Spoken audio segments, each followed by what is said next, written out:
आत्ता मला लग्न करायचं आहे तर मी पहिले जाऊन काय पाहायला पाहिजे? लोकांच्या कुंडलीमध्ये ग्रहमैत्री किती गुण जमतात? म्हणजे 36 गुणांपैकी ग्रहमैत्री गुण असतात 5. 5 पैकी किमान 3 जमले पाहिजेत. त्या लग्नाला घेऊन किंवा त्यांच्या वैवाहिक जीवनाला घेऊन कुठल्या कुठल्या गोष्टी तुम्हाला त्या पत्रिकेमधून आढळतात? एखाद्या मुलाच्या हातून मुलीच्या पत्रिकेत सौभाग्य नावाचा योग आहे, तर लग्नानंतर उदंड आयुष्य लाभतं, सौभाग्य लाभतं. लग्न टिकणार का नाही हे सुद्धा कुंडली पाहून कळतं. म्हणजे माझ्या मताप्रमाणे शनीने बिना मेहनतीचं शनी काही देत नाही, मेहनत करूनच घेतो. आणि वैवाहिक जीवन सुद्धा सुखी राहतं. नक्कीच सुखी राहते. सुख कशा होते? मानसिक शारीरिक आर्थिक तुम्ही समाधानी असाल तर सुख आहे. घटस्फोट होणार की नाही हे सुद्धा समजतं. पत्रिकेचा शुक्र हा जर पापग्रहयुक्त असेल आणि तो विशेष सप्तमात पंचमात असेल, लग्नात असेल, तर 90% घटस्फोट. पण टाळायचा कसा? कुठल्या राशी अशा जे केले तर सुवर्ण येऊ दे. आपल्या राशीपासून सिंह योनी आहे, वानर योनी होईल. 50% दोन जमतात, दोन्ही जंगलात राहतात. बरोबर. इथं तुम्ही जे सांगितले की माझ्या पतीची उंची किती असेल हे कसं कळणार? हो, कळतं. मिथुन लग्न आणि तुळ राशी असेल तर रंगाने गोरा गोमटा किंवा निम गोरा गहू वर्ण तुमच्या रंगासारखा, आणि यांची उंची 5 फूट 5.5 फुटाची उंची जात नाही. हा तुळ राशी आणि वृषभ लग्न असेल तर 5.5-6 फूट. गुरु धनाचा कारक आहे, समाधानाचा कारक आहे. बरोबर. आणि शुक्र नावाचा ग्रह स्त्री तत्वाचा आहे, शरीर सुखाचा आहे, सौंदर्याचा आहे. त्याच्या मोबाईल नावाचं गॅजेट हे शुक्राच्या आधिपत्याखाली येतं. म्हणजे ज्यांचं जमतच नाही, बघताय पण कुठे पटत नाही, वय वाढत चाललंय, अशा लोकांनी काय उपाय?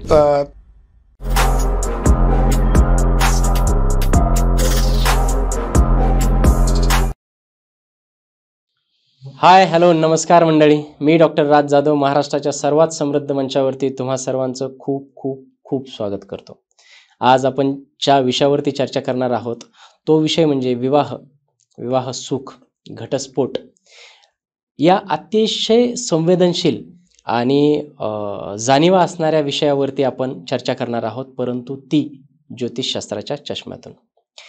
तुम्ही कधी कधी पाहिलेत की कोणाचं लग्न होतं आणि ते लगेचच तुटतं, कोणाचं लग्न जन्मजन्मांतरीचं त्यांचा नातेसंबंध टिकतात. हे सगळं कशामुळे होत असेल? त्या दाम्पत्याच्या स्वभावामुळे की निव्वळ योगायोग असतो की ज्योतिषशास्त्र, तुमची कुंडली, तुमचे योग, तुमचे दोष याच्यामध्ये काही रोल प्ले करतात? याच विषयावरती आज आपण चर्चा करणार आहोत. या अत्यंत कठीण परंतु गूढ आणि अत्यंत महत्त्वपूर्ण अशा विषयावरती चर्चा करण्यासाठी आज आपल्या राजमंचावरती जे गेस्ट आलेले आहेत ते आहेत ज्येष्ठ अनुभवी ज्योतिषाचार्य आनंद कुमारजी. आज आपण आनंद कुमारजी सोबत सखोल या सर्व प्रश्नांची माहिती घेणार आहोत. लग्न बघताना कुंडली बघण्याची खरंच गरज असते का? लग्न करायचं आहे तर काय काय पाहिलं पाहिजे? मंगळ दोष याला इतकं महत्त्व का दिलं जातं? सर्वात महत्त्वाचं की तुमचं वैवाहिक जीवन सुखी करण्यासाठी ज्योतिषशास्त्रामध्ये कुठले कुठले उपाय केलेले आहेत आणि तेच उपाय आपण सर्वात शेवटी तुम्हाला, म्हणजे तुमचं वैवाहिक आयुष्य सुखी करणारे उपाय सर्वात शेवटी आपण तुम्हाला सांगणार आहोत. त्यामुळे हा पॉडकास्ट संपूर्ण बघा. आणि याच्यामध्ये तुम्हाला फक्त एक खात्रीशीर सांगतो की ऑफ कॅमेरा जेव्हा मी सरांशी चर्चा करत होतो तेव्हा आजच्या पॉडकास्टमधून तुम्हाला वेळोवेळी आजपर्यंत जे कधीच ऐकले नाहीत असे अनेक धक्के मिळणार आहेत, परंतु ते सुखद आणि माहितीपूर्ण असणार आहेत. त्याच्यामुळे शेवटपर्यंत बघा. जास्त वेळ घेत नाही, आपण सरळ वळूयात. आपले पाहुणे सर, नमस्कार. नमस्कार. राजमंच माझ्यातर्फे आणि राजमंचाच्या सर्व प्रेक्षकातर्फे मी तुमचं खूप खूप स्वागत करतो या मंचावरती. कसे आहात सर? मस्त, मजेत. सुरुवात करूया एका स्तवनाने आणि आईच्या मागणीने. आईकडे काय मागितलं, आई देते. ओम कार्यपूर्य देवी सर्व दुःख निवारण सर्व कामास सिद्धे सर्व तथा सिद्धे सर्व मंगल मार्ग सहर्ष. ओम शांती शांती शांती शांती. महत्त्वाचा प्रश्न हा आहे की ज्याचं लग्न होत नाही त्याने तुमच्याकडे पत्रिका घेऊन आल्याच्या नंतर किंवा कुठल्याही ज्योतिषाकडे जेव्हा तो पत्रिका घेऊन जातो त्याने पहिले काय पाहिलं पाहिजे? दुसरा प्रश्न त्याला लागूनच की ज्यांनी फॉर एक्झाम्पल आजकाल बघणं सुरू असतं, म्हणजे स्थळ शोधणं सुरू असतं, त्याच्यामध्ये मी समजा एखादी मुलगी किंवा एखाद्या मुलीने एखादा मुलगा पाहिला तर आत्ता मला लग्न करायचं आहे तर मी पहिले जाऊन काय पाहायला पाहिजे? म्हणजे पहिल्या काही गोष्टी अशा असतात ज्या मी आवर्जून जाऊन बघितल्या पाहिजे. डॉक्टर साहेब, चांगला प्रश्न विचारला. कुंडली पाहणं किंवा गुणमिलन करणं करायचं, पण त्याच्यापेक्षा पहिलं प्रथम काय पाहिलं पाहिजे? तर पत्रिकेमध्ये, त्याच्या पत्रिकेमध्ये ग्रहमैत्री म्हणजे विचार किती जमतात. ग्रहमैत्री ग्रहमैत्री म्हणजे दोघांची कुंडली घेऊन. दोघांच्या कुंडलीमध्ये ग्रहमैत्री किती गुण जमतात म्हणजे 36 गुणांपैकी ग्रहमैत्री गुण असतात 5. बरं. 5 पैकी किमान 3 जमले पाहिजेत. ह्या ग्रहमैत्रीतून काय पाहिलं तर साध्या सांगितलं म्हटलं समविचारी सदाचारी, आचरण चांगलं पाहिजे, विचार जमले पाहिजेत. बरोबर. त्या मुलाचे आणि मुलीचे विचार जमले तरच संसार होतोय. म्हणजे एखाद्या मुलगात मुली आहेत ग्रहमैत्री जमते 5 पैकी 3 आहेत म्हणजे 60% होतील, 5 पैकी 4 आहेत 80% होतील, 5 पैकी 100% होतील. मग एक दुसरा समजून घेतात, काळजी करतात, प्रेम देतात, आवडीनिवडी, सपोर्टिव्ह आहेत, कोऑपरेटिव्ह आहेत, घरातले सदस्य आहेत त्यांचा देखभाल करतात, आई वडील सासू सासरे नंदादीर भाऊ आहेत ह्यांचे ते त्या वेळेनुरूप त्यांची त्यांना समजून घेता येतं. किंवा मुलीकडच्या मुलगा आहे तो सासू सासऱ्यांना फोन करतोय, त्यांची विचारपूस करतोय. एवढं जर झालं तर कुटुंब किती टक्के सक्सेस होईल तुमच्या मताप्रमाणे? 50-60 तरी एवढ्या एका गुणावरतीच होऊ शकतं. 50-60%. फक्त मी 60% असेल तर मी 35 म्हणतोय. 80% असेल 4 पैकी 4 5 पैकी 4 80% होते, 5 पैकी 5 100% होते, तरी मी 35% मानतो. म्हणजे फक्त पास. शैक्षणिक भाषेत 2 फायदे. एखादा मुलगा तो मुलगी पास झाली 2 फायदे. एक तर पहिला फायदा त्या मुलीचा तो मुलाचं वर्ष फुकट गेलं नाही आणि आई बापाने कमवलेले पैसे, खर्च केलेले पैसे, दडूत कपडा केलेले पैसे फुकट गेले नाही. लग्नापासून सांगायचं म्हटलं तर असा मुलगा तर मुली लग्न झालं तर चुकीच्या व्यक्तीला आपल्या आयुष्यात आणलं नाही किंवा चुकीच्या व्यक्तीवर संसार थाटलेला नाही, एवढंच समाधान तेवढ्या एका गुणामुळे. दुसरी गोष्ट त्यामध्ये काय, योनी सुख म्हणजे शारीरिक एकनिष्ठता पाहिजे, दोघांना विश्वासार्हता पाहिजे. ह्याला 4 गुण असतात. 36 गुणांपैकी याला 4 गुण असतात. 4 पैकी किमान 2 मिळाले म्हणजे 50% होतात. म्हणजे दोघांमध्ये विश्वासार्ह पाहिजे. डोक्यात नवरा बायको ती मनात असली पाहिजे आणि मनात आहे ती डोक्यात असली पाहिजे. डोक्यातला नवरा वेगळा, मनातला नवरा वेगळा चालणार नाहीये. हो. आणि इथं जर जमलं म्हणजे 50% असेल तरी 35 म्हणेल, 4 पैकी 3 75% होतात आहे तरी 35 म्हणेल, आणि 4 पैकी 4 म्हणजे 100% असेल तरी 35% म्हणेल. 35 70% झाले. अजून काय पाहिजे? गुरुबळ म्हणजे गरजेपुरता पैसा. गरजेपुरता म्हणजे समाधान वृत्ती पाहिजे. संसार समाधानाशिवाय संसार होणार नाही. संसार तुम्हाला समाधान असेल तर संसार होईल. आणि गरजेपुरता पैसा पाहिजे. फार श्रीमंती नकोय, म्हणजे गुरु पाहतो म्हणजे पत्रिकेमध्ये गुरु 6वा 8वा गुरु नाही ना. गुरु समाधान देतो थोडं. गुरु समाधान पैसा. गुरु या ग्राउंड पैसा पाहतो, समाधान पाहतो. आता 6वा 8वा गुरु असला काय होतं? आर्थिक हानी होते, कर्जबाजारीपणा वाढतो, व्यभिचार वाढतात, व्यसन लागतात, आरोग्याच्या तक्रार निर्माण होतात किंवा वाताहत होते, घरामध्ये त्रेधा होते. आणि असं लग्न झाल्यानंतर होता कामा नाही. डॉक्टर साहेब आपण अनेकदा पाहतो की लग्नाच्या अगोदर ते कुटुंब सधन असते, लग्न झालं आणि त्या घरात वाताहत होते, कुटुंबात कुठेतरी गळती लागते. एका कुटुंबात 2 कुटुंब होतात, घरामध्ये कितीही पैसा आला तर टिकत नाही. तर इथे आम्ही पाहतो की 6वा 8वा गुरु पत्रिकेत आलेला असतोय. त्यामुळे ह्या सगळ्या गोष्टी जर आपण टाळतोय तर ग्रहमैत्री म्हणजे विचार, योनी म्हणजे शारीरिक एकनिष्ठता, वंशावळ वाढली पाहिजे, आणि सगळ्यात महत्वाचं गुरुबळ म्हणजे समाधान वृत्ती, गरजेपुरता पैसा. ह्या 3 गोष्टी जर असतील, 3 35 मार्क देत गेलो तर 105% होते. मग 100%पेक्षा म्हणजे मेंटली, फिजिकली, फायनान्शियली, मानसिक, शारीरिक, आर्थिकरित्या साथ देणारे पती पत्नी असतील तर माझा विश्वास आहे जगातला कोणताही व्यक्ती, कोणती परिस्थिती ह्या पती पत्नीला वेगळे करू शकणार निश्चित नाहीये. ह्या 3च गोष्टी पहा, बाकी दुसरं काही पाहण्याची गरज नाही. अगदी डिटेलमध्ये पाहायचं आहे तर मग मी पंचम स्थान, मुलं बाळ किती होतील, कशी होतील. सप्तम स्थान, दोघांच्या मॅरिड लाईफमध्ये डिस्टर्ब तर नाही ना. कर्मस्थान, चुकीचे वाम मार्गाने कर्म काय करणार नाही ना. भाग्यात, आयुष्यात पुढे चुकीचं काय तर घडणार नाही ना, अघटित घडणार नाही ना. षष्टम मनात, मंगळ वगैरे असून कोणा पापग्रयुक्त नाही ना, अपघात वगैरे होणार नाहीत ना. आणि व्यक्तिमत्व, सगळ्यात महत्वाचं त्या व्यक्तीचं व्यक्तिमत्व. अनेकदा मी पाहतो आपल्या ऑफलाईन तुम्ही बोलताना मगाशी बोललात की जोड अनुरूप पाहिजे, गरजेचं नाहीये. एखादं लग्न कार्य झालेलं आहे आणि हनीमूनला गेलं, चुकून त्यांचं कोणाच्या आयुष्यात असं घडू नये, ऍक्सिडेंट झाला आणि त्याच्या चेहऱ्यावर कशी झाल्या किंवा अपंग झाला म्हणून डिवोर्स देत नाहीत किंवा सोडत नाहीत, सोडू शकत नाही. त्याचा अर्थ असा आहे की शरीरष्टी महत्वाची नाहीये, तुमचे विचार जमले पाहिजेत. तुम्ही मेंटल किती स्वतःला कनेक्ट आहात, म्हणजे कमीत कमी 60% तर असलं पाहिजे. जर 4-5 पैकी जर 2 असतील तर 40% करायचं नाही. 1 असेल तर 20% करायचं नाही. 1 असेल तर करायचं नाहीये 20% आणि 0.5 असेल तर 10%. लग्न टिकत नाही. त्यामुळे 3 गोष्टी प्रकर्षाने तुम्ही पाहताय तर माझा विश्वास आहे तुमच्या आयुष्यात कोणताही व्यक्ती हे लग्न कार्य तोडू शकणार निश्चित नाहीये. आणि वैवाहिक जीवन सुद्धा सुखी राहील. नक्कीच सुखी राहते. सुख कशा होते? मानसिक, शारीरिक, आर्थिक तुम्ही समाधानी असाल तर सुख आहे. पण पुढे मुलं बाळा पाहिजेत. मग तुमच्या चतुर्थ ग्रहसौख्य कसं आहे? तुमची लाभाची दृष्टी कशी आहे? तुमच्याकडे लाभ वारंवार उत्तरोत्तर लाभ कसे होणार आहेत? तर जर मुलगा का मुलगी लग्नाच्या वेळी 10 रुपये कमवतोय तर लग्नानंतर 12-15 रुपये झाले पाहिजे.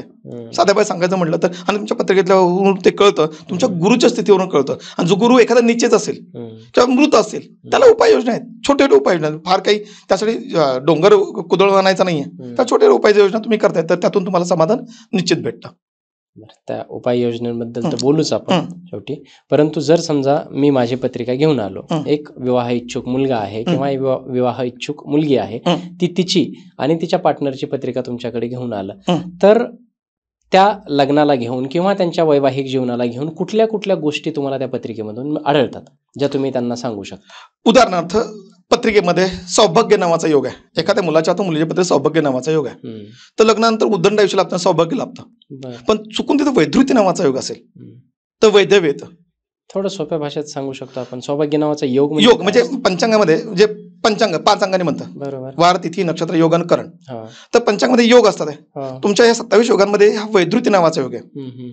तर वैधृती नावाचा वैधव्य, सौभाग्य नावाचा योग आहे, तर सौभाग्य लाभतं. बरोबर. तर वैधृती नावाचा योग असेल तर प्रीती नावाचा योग आहे. प्रीती नावाच्या योगात एखादा प्रीती तो आपल्या राशीपासून 6वी 8वी राशी, त्याला प्रीती षडाष्टक म्हणतात. 8वी राशी असेल तर मृत्यू षडाष्टक, 6वी असेल तर प्रीती षडाष्टक. अच्छा, पण हा प्रीती नावाचा योग होतो. ओके, हा प्रीती नावाचा योग जर असेल, 10 पत्रिका आमच्याकडे 10च्या 10 लोकांचे लव्ह मॅरेज होतात. अच्छा, म्हणजे मी माझी पत्रिका दाखवली तर तुम्ही सांगू शकता की लव्ह मॅरेज होईल की अरेंज मॅरेज होईल? डेफिनेटली. आता लव्ह मॅरेज अरेंज मॅरेज हा मोठा विषय आहे, याच्यावर एखादा मोठा ब्रॉडकास्ट होऊ शकते. जर एखाद्या व्यक्तीच्या पत्रिकेमध्ये जर शुक्र नावाचा ग्रह 2 नंबरच्या आकड्यात म्हणजे वृषभ नावाच्या राशीत आहे, 7 नंबरच्या आकड्यात म्हणजे तुळ नावाच्या राशीत आहे, अशा राशीत जर शुक्र नावाचा ग्रह असेल तर 100% नाही 200% सांगेल लव्ह मॅरेज होतील. बरं. आणि चुकून तो पंचम स्थानात आला किंवा सप्तम स्थानात तर पक्का म्हणजे लव्ह मॅरेज. मग हा कुठे एखाद्या पत्रिकेमध्ये दशम स्थानात तुळ नावाच्या राशीत हा शुक्र नावाचा ग्रह आहे, जिथे काम करतो तिथलीच मुलगा अथवा मुलगी मिळेल. व्याह स्थानात आला, 12व्या स्थानात आला तर एखादं कोर्ट केसचे चांगले असेल किंवा एखाद्या कंपनी काम करतोय आणि त्याच्या कोर्ट केससाठी तो बाहेर जातोय तर तिथे त्याचं लग्न जमेल की तिथं तो एखाद्या प्रेमात अट्रॅक्शन मध्ये पडेल. इतकं कळतं? अगदी. शुक्र कलेचा कारक आहे, सौंदर्याचा कारक आहे, आणि सौंदर्य जिथं येतं आणि जिथं सौंदर्य उत्तम आहे म्हणजे कुमारावस्था, त्या ग्रहांच्या अवस्था असतात, कुमारावस्था, युवावस्था आहे, अशा केसेसमध्ये ह्या लोकांची लग्न लवकर होतात आहे. मग अशी म्हटलं की वृद्ध अवस्था असेल तर 30 नंतर किंवा अर्ध्या आयुनंतर, एखाद्या 80 वर्षाचं वय आहे, गृहस्थ चालतात, त्याचं वय 80 वर्षामध्ये जगणार आहे तर 40 नंतर लग्न होतं. मग असं काय कर, मग तुम्ही मगाशी म्हटलात की गावाच्या फलटणी आहेत, हो, त्यांच्या पत्रिकेतल्या जर तुम्हाला पाहायचे असेल तर त्या केसमध्ये त्यांच्या पत्रिका पाहणं गरजेचं आहे. मी आपल्या ब्रॉडकास्टच्या माध्यमातून सांगेल की ग्रहांच्या अवस्था कशा असतात आहे. तर ह्या अवस्थांच्या बाबतीमध्ये अनेकांना माहिती नाही, पण मी नक्कीच सांगेल ह्या ग्रहांच्या अवस्था ह्या असतात, बालावस्था, कुमारावस्था वगैरे वगैरे. अच्छा, आता ह्या जर तुम्हाला कोणा पाहिजे, आपल्या ब्रॉडकास्ट पाहणारे मंडळी आहेत, ह्यांच्याकडे आमच्याकडून तुम्हाला PDF पत्रिका मिळेल. आमचं ब्रॉडकास्ट पाहता तुमच्या पत्रिकेत शुक्र कसा आहे, कुमारावस्थेत आहे, बालावस्थेत आहे, मृतावस्थेत आहे, युवावस्थेत आहे, कोणाच्या संगतीत आहे. संगती महत्वाची असते ते. म्हणजे शुक्र नावाचा ग्रह, मगाशी म्हटलं शुक्रासोबत रवी आला तर नीचभंग, शुक्राचा शनी आला तर अशुभ दोष, शुक्रासोबत मंगळ आला तर लग्नात अडचण येतात, शुक्रात राहू आला तर मर्जीप्रमाणे लग्न होत नाही किंवा आपण मर्जीप्रमाणे लग्न करतो विपरीत घडतं. राहू नावाचा ग्रह नाहीच आहे, छायाग्रह आहे, तो इथून वरती अंमल करतो, म्हणजे मेंदूवरती, डोक्यावरती, मेंदूवरती अंमल करतो. तर आपण जे विचार करतो विचाराच्या विपरीत विरुद्ध घडतं. त्यामुळे शुक्राची संगतही महत्वाची आहे. आणि संगतीसोबत कोणत्या स्थानात आहे, 12 स्थानांपैकी कोणत्या स्थानात आहे हे स्थानही महत्वाचे असतात. त्यामुळे पत्रिका पाहते वेळेला तो तज्ञ ज्योतिषी तो किती त्या विषयाला धरून आहे, म्हणजे कोणत्या परत राशींचा संगत परत येते, कोणत्या राशीत कोणाच्या संगतीत आहे. म्हणजे तुमचं लग्न झालं, तुम्ही तुमच्या सासरवाडीत गेलात, तुमच्या घरी गेलात तर लगेच घरी गेल्या कपडे काढाल, लगेच बेडरूम मध्ये लटकावून ठेवाल. हो, पण ते तुमचं सासरवाडीचं घर तुमचंच आहे, तिथे गेल्यानंतर लगेच तुम्ही कपडे काढून बसणार नाही, तिथे गेल्यानंतर लगेच बसणार नाही. तसं म्हणजे तुमचा स्वराशीचा स्थानाचा जर एखादा ग्रह असेल तर मात्र ती शुभ फळं मिळतात. तो नीच राशीत आहे, कल्पना करा, तो वाईटच फळ देणार आहे. तो मृत अवस्थेत आहे किंवा बाल अवस्थेत आहे तर फळ देणार नाही. म्हणजे एखाद्या पत्रिकेत शुक्र नावाचा ग्रह बाल अवस्थेत आहे आणि गुरु नावाचा ग्रह वृद्ध अवस्थेत आहे, म्हणजे एखाद्या घरामध्ये आजोबा आहेत 75 वर्षाचे आणि नातू आहे 5 वर्षाचा, दोन्ही एक दुसऱ्याला फक्त साथ देण्याशिवाय काय कामाचे नाहीत. बरोबर, दोन्ही एक दिवस साथ देण्याच्या काहीच कामाचे नाहीत. ही स्थिती आधाराची गरज आहे. हो, दोघांचे. पण चुकून त्या आजोबांचे चुकून काय बरं वाईट झालं, अटॅक आला, आजोबा गेले, तर नातवाला 5 वर्ष फारसं काय कळणार का, 2 वर्ष नातवाला फारसं काय कळणार नाही. तो आजोबाच्या अंगावर उड्या मारेल आणि ज्यावेळी त्याचे आई बाबा येतील, तर मुलगा येईल, अरे सासूनबाई येईल बाहेरून कामावर ऑफिसवरून, अरे त्यावेळी ते हातबल त्यांच्या पायाखालची माती सरकते. त्यामुळे तुमच्या लग्न करते वेळेला गुरुचं महत्व अतिशय महत्वाचं आहे, शुक्राचं महत्व अतिशय महत्वाचं आहे. आणि परत्मस्थान, आमच्याकडे अनेक अशा केसेस येतात की बाबा लग्न झालेलं आहे आणि 3 वर्षांत 2 वर्षांतर मुलं होत नाहीत. मग सांगितलं योनी विषय तिथं महत्वाचा आहे. तो बरोबर. योनी तुमचं उदाहरणार्थ सांगायचं म्हटलं तर योनीमध्ये गज योनी आहे, वानर योनी आहे, सर्प योनी आहे, उंदीर आहे, मंगूस आहे, गाय आहे, भैंस आहे. आता इथून वानर योनीची लोक लवकर स्टेबल होत नाहीत. म्हणजे प्रेम प्रकरणामध्ये आता ज्यांना आपले डॉक्टर पाहत आहेत, ज्यांना आपली कोणती योनी आहे तर आमच्याकडून पाहिजे असेल तर PDF तुम्हाला मिळून जाईल. त्या संबंधित विषय आहेत फोन करून आमच्या ऑफिसला घेऊ शकतात. हा वानर योनीची लोक स्थिर होत नाही. चूक मांजर योनीची आहे. मांजर योनी चूक जरी केली तर घरापर्यंत येऊन देत नाहीत. पण तिथं सिंह योनी असेल, व्याघ्र म्हणजे वाघ योनी असेल, हे डरगळ फोडतात. चूक झाली लगेच. किती योनी असतात? ह्या 27 योनीच आहेत. त्या वाघ योनी आहे. आता ह्या योनींमध्ये जर ह्या 27 नक्षत्रामध्ये प्रत्येक राशीला नक्षत्राला एक विशिष्ट योनी, आणि त्या योनीमध्ये कोणत्या योनीत कोणता जन्म झालेला आहे. आता यातला अश्व योनी मेष राशी जर आपण घेतोय, त्यात कृतिका नक्षत्र मेष राशीमध्ये अश्विनी नक्षत्र घेतोय तर अश्विनी त्याची योनी अश्व आहे, घोडा आहे. पण जर मी कुंभ राशी घेतोय, शत्रक नक्षत्र घेतोय, त्यामध्ये अश्व योनी आहे. पण दोन्ही घोडे आहेत. पण दोन्ही घोड्यामध्ये फरक आहे. एक तर टांग्याचा घोडा आहे आणि रेतचा घोडा आहे. एक घोडा पडतो टांग्याचा. आता मला पंचांग दाखवलं असतं की टांग्याचा घोडा मेष जर योनी पाहतोय, अश्विन नक्षत्र पाहतोय, तर तो टांग्याचा रेतचा घोड्यासारखी परिस्थिती आहे. पण तिथं शत्रक नक्षत्र योनी जर आपण घेतोय तर बिचारी ती ढोर मेहनत करणे, टांग्याच्या घोड्यासारखी परिस्थिती त्याची होते. म्हणजे मेहनत करून त्याला मेहनताना मिळत नाही. आमच्याकडे अनेक म्हणजे अदर विवाहाच्या विषयाच्या वेगळी कुंडली पाहायला येतात. जर नोकरीच्या अनुषंगाने किंवा व्यवसाय अनुषंगाने बिचारा कुंभ राशी आणि शत्रक नक्षत्र असेल ना, मेहनती फार लोक राहतात. ह्या लोकांच्या बाबतीत मेहनत फार असते. आणि तो जर मेष राशी आणि अश्विन नक्षत्र असेल तो चुटकीसारखा पैसे कमवून आणि झटक्यासारखा वाऱ्यासारखा निघून जातो आणि झपकन आयुष्यात डे टू डे प्रगतीपथावर जातो. त्यामुळे तुमचा योनी हाही विषय तिथे अतिशय महत्वाचा नक्कीच येतो. लग्न टिकणार का नाही हे सुद्धा कुंडली पाहून कळतं. हा, नक्कीच कळतं. पण त्याला उपाययोजना पुढे आहेत. म्हणजे उदाहरणार्थ लग्न न टिकण्याचं कारण आहे एक तर सप्तम स्थान, तुमचं पंचम स्थान चरित्र, जिथून प्रेम, वेळी दोघांची कुंडली लागते. दोघांची कुंडली आपण टाळी एखाद्या वाचत नाही. लग्न टिकवणं एकाकडून होत नाही. आपण चुकून एखाद्या पत्रिकेमध्ये सप्तमात काही मंगळ आहे, काय शनी आहे, कल्पना करा. तर अनेक लोक सांगतात लग्न टिकणार नाही. आणि मग त्या लग्न टिकणार नाही, मग लग्नच करायचं नाही का त्या मुलाने, तो मुलीने. खरं आहे ना तेच. म्हणजे अनेक लोक ज्योतिष उगीच कापून टाकतात. ह्याच्या पत्रिकेत सप्तमात मंगळ आहे. अहो सप्तमात मंगळ आहे, मंगळ कुठे बसणारच आहे तो.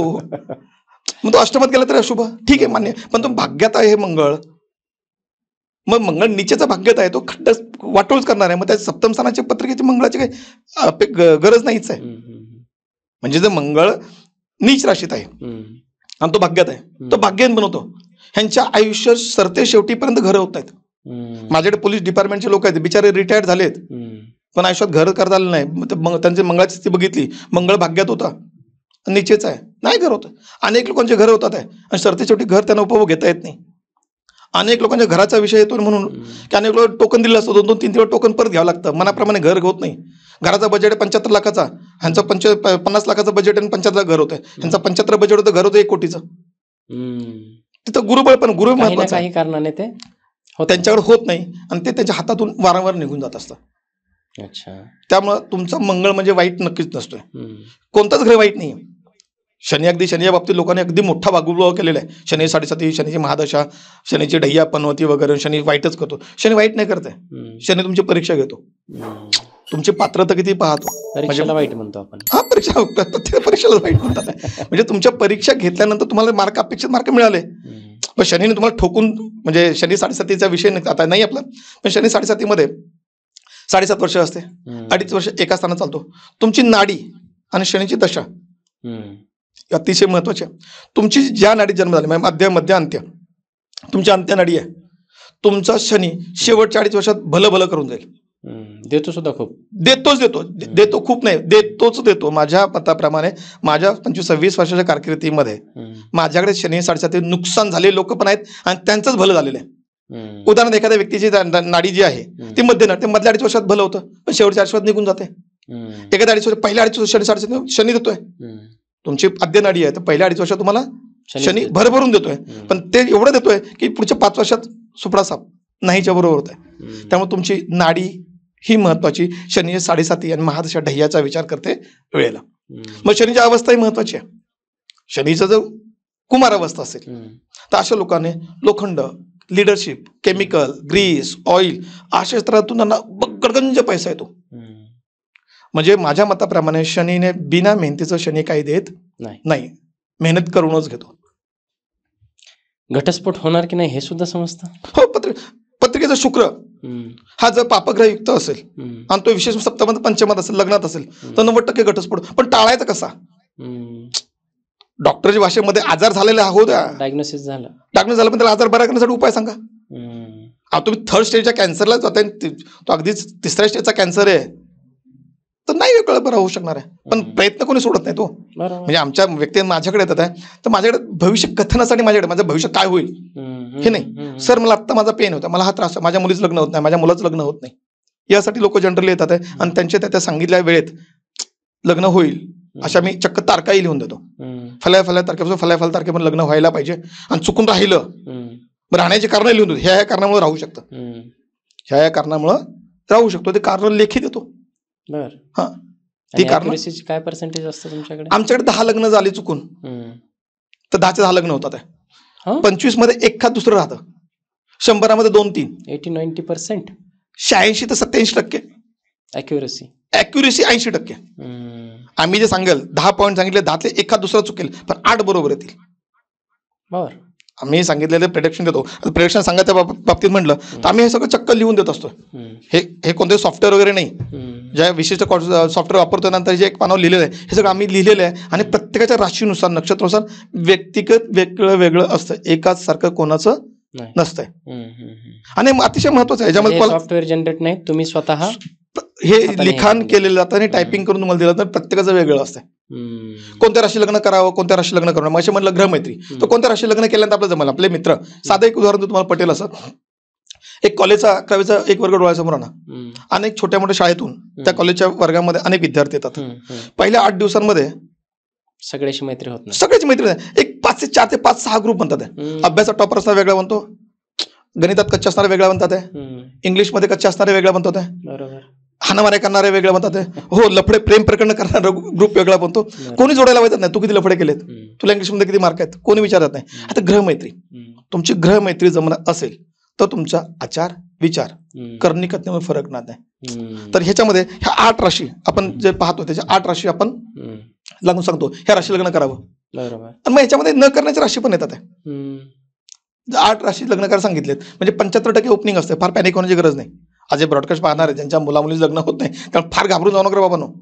तुमची लग्न नाही झाली, लग्न कधी होईल अडचण समजून घ्या. डायग्नोसिस मेडिकल भाषा डायग्नोसिस करा, आजार काय झालाय, कशामुळे झालाय, काय पथ्य पाळणं शक्य आहे का, ते करा आणि विषय संपवा. कुठल्या राशीत लग्न झालेले सगळ्यात सुवर्ण असतं, म्हणजे ज्याला आपण खूप छान योग म्हणतो, किंवा कुठल्या राशीने या राशीशी लग्न झालेच नाहीत पाहिजे. आता बघा उदाहरण सांगू शकतो. नक्कीच 4 राशी आपल्या पत्रिकेत असतात करायचेच नाही त्या. म्हणजे एक पहिली राशी, त्याला मग मी म्हटलं की प्रीती षडाष्टक योग, आपल्या राशीमध्ये 6वी राशी. बरोबर. दुसरी राशी 8वी राशी म्हणजे मृत्यू षडाष्टक योग. एक राशी 12वी राशी मधले व्याहती राशी. नाव सांगू आपण जरा. नाही, प्रत्येक राशीनुसार वेगळं होतं. आपल्या राशीपासून, म्हणजे उदाहरण तुमची एखाद्या व्यक्तीची राशी वृषभ नावाची राशी, तर वृषभ नावाच्या राशीच्या व्यक्तीने मेष नावाची राशी लग्न करायचं नाही. वृषभ राशीच्या कारण ती 12वी राशी आहे. पहिल्या 6 महिन्यात कोर्ट कचेरी होते. बरं. आपल्या राशीपासून आता वृषभीच राशी सांगायचं म्हटलं तर आता ह्या केसमध्ये वृषभेला वृश्चिक करायचं नाही. कशातून राशी वृषभने वृश्चिकची करायचं नाही. लाख रुपये दिला सासऱ्याने एकदम फ्लॅट घेऊन दिला तरी नाही, नको बाबा, तुझी कन्या तुझ्याकडे ठेव. तुळ नावाची राशी प्रीती अतिप्रेम, आई बरोबर बोललास ना बापाबरोबर का बोललास, वाईस बरोबर टाकन मलाच ऐकव, म्हणजे एटीएम मध्ये कार्ड टाकायचे आणि पासवर्ड टाकायचे आणि भाजी कापायची आणि फोडून द्यायची दुसऱ्याने, असं नाही चालत. हा, आणि इथे मृत्यू षडा धनु नावाची राशी वृषभेसाठी. अशा प्रत्येक राशीला या 4 राशी स्वप्नातही लग्न करायचं नाही, कारण मॅरिड लाईफ यांची अर्धवट राहते, 2 कुटुंब कलुषित होतात आहे. म्हणून या 4 राशी प्रत्येकाच्या वेगळ्या असतात. ह्या 4 राशी आपले 6वी 8वी शत्रु राशी नीच राशी हे लग्न करायचे नाहीत. कुठल्या राशी अशा जे केले तर सुवर्ण योग आहे? आपल्या राशीपासून 7वी राशी, सॉरी आपल्या राशीपासून 4थी राशी, आपल्या राशीपासून 4थी राशी उत्तम. ओके. आपल्या राशीला म्हणजे धनु राशी असेल तर मीन राशीची अतिउत्तम.